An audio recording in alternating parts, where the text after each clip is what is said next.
Overachievers, underachievers, they happen every single season, just like this underachieving podcast. But let's get straight into this. We're going to run through some tactics. Tactics, not tactics. Yeah, no tactics. Otherwise, I planned for the wrong video. We're going to run through some overachievers, underachievers, the best signing of the season, the worst signing, an overrated player and an underrated player, all from this season's Premier League. So starting off, we're going to run with the overachieving team on this season's Premier League. I'm joined by Ryan today, as Jack, again, is just never here far. Drunk again. Do you want me to start, or do you want to start on this one? I'll take the lead on this one. For my overachievers, I have Aston Villa. Snap! I think... Yep, snap me.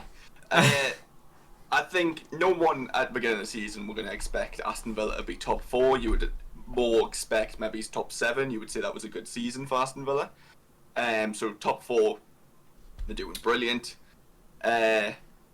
Obviously, this is at the time of recording, but I don't see them dropping out the top 4. Currently, I don't Tottenham see are Tottenham losing. catching.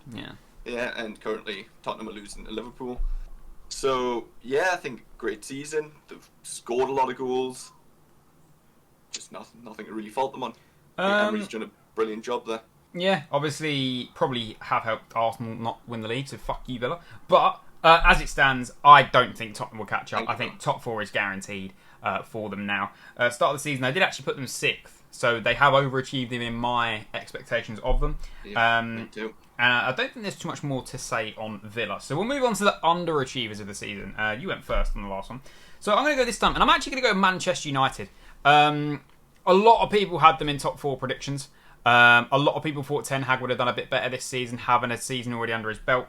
They haven't been good. Chelsea are now above them in the league. Obviously, Man United do have a game in hand. But Man United could finish 9th, 8th in the league, which is a terrible season considering at one point they looked like they would be fighting for like the 5th or 6th spot, going to 8th, having Chelsea go above you after the season Chelsea have had.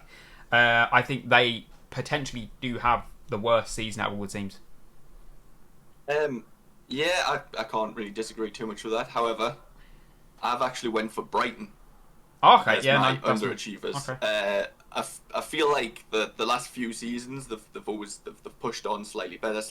They've played some lovely football, but just this season, I don't know if it's just because they've sold one too many players or what it is. It just feels like it's got a bit stale, and it's just not been a great season for them. You know what? A lot more with them. I think Brighton, Man United, and Chelsea would have been 3 fair answers. I think it would be a bit harsher on Brighton to put them because I don't think they're the biggest underachievers. I think Chelsea and Man United are both underachieving more. I would also do a special mention of Burnley, just purely because I feel like everyone before the season started were thinking they were going to get like mid-table, or maybe it's like a few places above the relegation zones, and I'm not going to lie, they've absolutely stunk. They stunk it up. Yeah, not wrong. So, Brighton, Man United, I think both are fair shouts there. Got no moving forward into a little bit different now. The best signing of the season. I'll let you go first. Yeah. I went for Cole Palmer. Yeah, fair enough. Yeah. I think if Chelsea didn't have Cole Palmer, yeah, that would be a scary season. I imagine. Say on this one, the only reason Cole Palmer isn't it for me is he's a penalty merchant. And I know if you get him, you've got to score him and all that stuff. But I think if he didn't have as many penalties as he had, he wouldn't be seen as good as he has been. Great signing. I think he's been very good for him, and I don't think he'll be there for long. I actually think Chelsea are a stepping stone club for him in the way they are at the minute. I think give it a couple of seasons, he'll move on to bigger and better things. For me, though, I put a player that I think has cemented his place as one of the best players in the league is Declan Rice. I think you knew that was coming. What? Declan Rice, 100 million price tag. People thought, is he going to live up to that price tag? Yes, he has done. He has been possibly the best defensive midfielder in the league this season.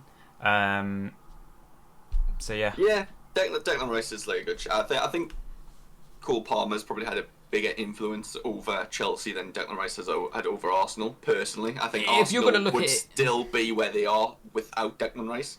I think we could be a few points further behind. If Partey played every game. You remember Partey has to stay fit. He doesn't. Declan Rice has been fit the whole season. Partey can't keep just Hojichenko in there, you know.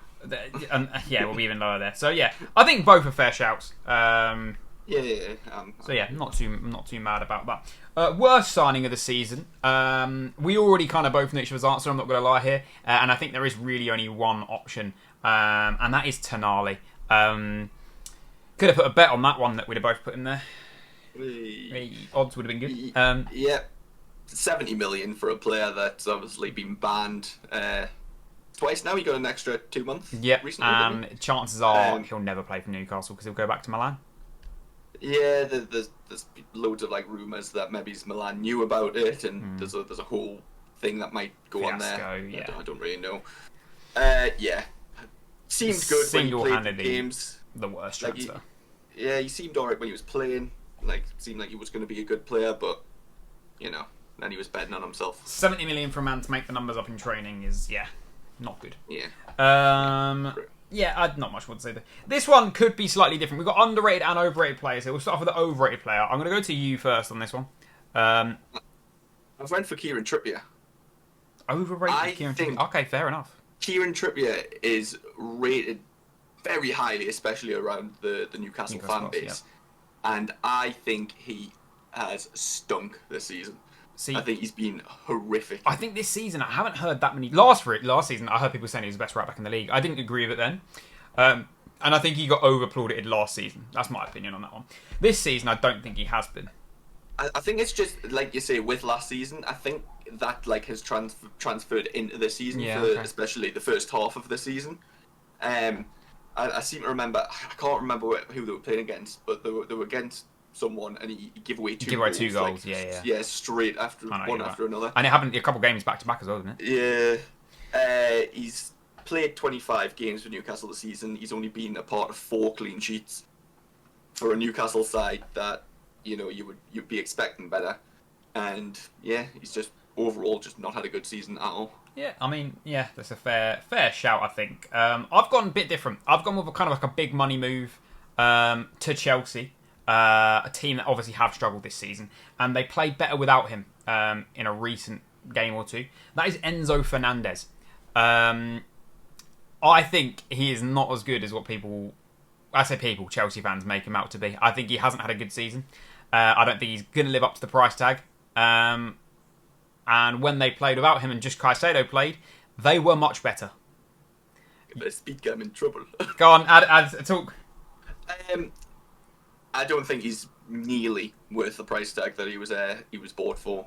It was, what was it, 100 million? Yeah. 110, wasn't it? Yeah. I want to say. I might be completely wrong on that one.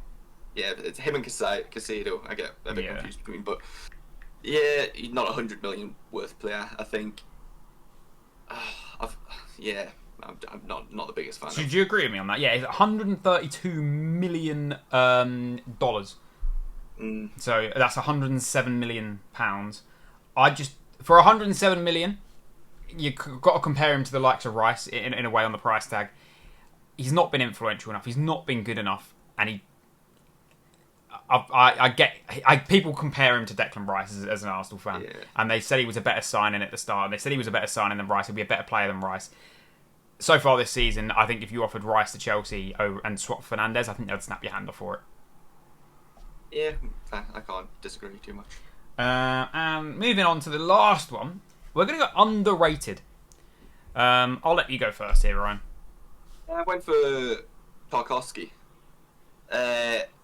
He's been a solid performer for an Everton side that, if you don't look at the point deduction, or a mid-table side, decent amount of clean sheets. He's probably been the main man at the back. Him and Pickford.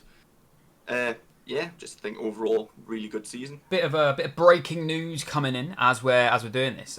Tottenham, Andy Robertson has not Tottenham. Tottenham have conceded. Andy Robertson scored. So Tottenham's Champions League go is basically in the bin, which isn't ideal for me. Anyway, Because he loves Tottenham. No, I hate Tottenham, but I just want them to have something to play for against Manchester City. Moving on to my underrated player, and more underrated as such at the start of the season, not now, would be Kai Havertz. Including myself, wasn't happy with the signing. Thought it was a terrible signing. Ryan, to be fair to him, said, great player, going to do well.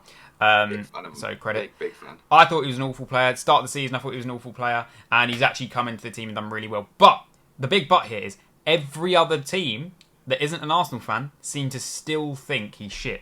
Do you still see that on, like, obviously it's Twitter, so you just, but on you see a lot of Chelsea fans. A lot of Chelsea fans seem to call him shite. Yeah. Still, but I think it's more with the numbers that he put up, especially in the last season at Chelsea.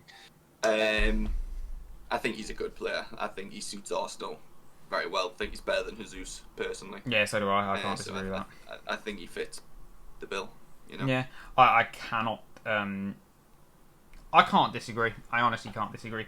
But that is kind of like the list we've got there. I mean, any other underrated players I'm trying to think of in my head right now that maybe deserve a little bit of a shout? I think you could have Eze from Crystal Palace.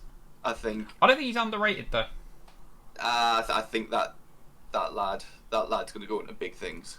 Him and Elise, both of them. Yeah, both of them. I think both of them will be playing for top teams within a few seasons' time. Other than that, could potentially even say Ollie Watkins after the seasons he's had now. He doesn't get enough credit, I don't think. Yeah, I was actually looking at him. I totally agree with that. I think people are still kind of sleeping on him. You can have Dominic Solanke. I think he's had a very, very good season, and I've not heard his name mentioned. You sure you want to put Solanke in after your FM save? Or... got relegated with him. Anyway, that is kind of the list we've got, guys. Let us know in the comments who you think the biggest overachiever, underachiever, the best signing, the worst signing, the most overrated, the most underrated players are. If you agree with our list, if you think Enzo Fernandez is a good shout, if you think Aston Villa are the most high overachievers, or do you think someone else deserves that crown? Let us know anyway, guys. Hope you have enjoyed this video, and remember, guys, it is still 0-0.